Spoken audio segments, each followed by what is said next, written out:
ngayon si Michelle Madrigal sa papel na ginagampanan niya sa programang Faithfully. Pero totoo man kaya na plano ni Michelle na magparetoke para tanghaling sexiest woman ng isang men's magazine?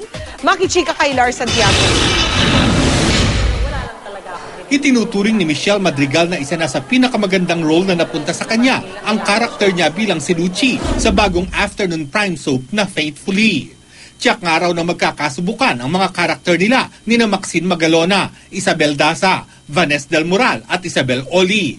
May panggulat daw ang role ni Michelle. Si Lucci kasi, basta yung character niya talaga kailangan mo siyang paglaruan eh.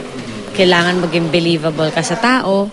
Kailangan mong buhayin yung character niya. So, challenging siya. At dahil Faithfully ang title ng kanilang soap, hindi nakaiwas si Michelle sa mga tanong kung nagkaroon na ba siya ng boyfriend na unfaithful sa kanya. Wala namang kagatul-gatul na sinagot ng aktres na 3 sa mga naging kasintahan niya ang nahuri niyang hindi faithful sa kanya. Siyempre, pag nangyari sa'yo yun, ang sakit, di ba? Pero kung paano ka mag-move on and kung paano ka magpatawad, yun naman yung naging laging lesson nun eh. Sa ngayon, masaya si Michelle sa kanyang non-showbiz boyfriend. Nagulat naman si Michelle sa pagkalat ng balitang plano niyang magparitoke para sa Sexiest Women Contest ng isang men's magazine.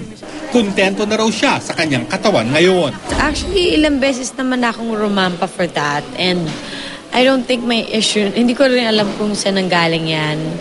But I'm not bothered or anything. Lars Santiago, updated sa showbiz happening.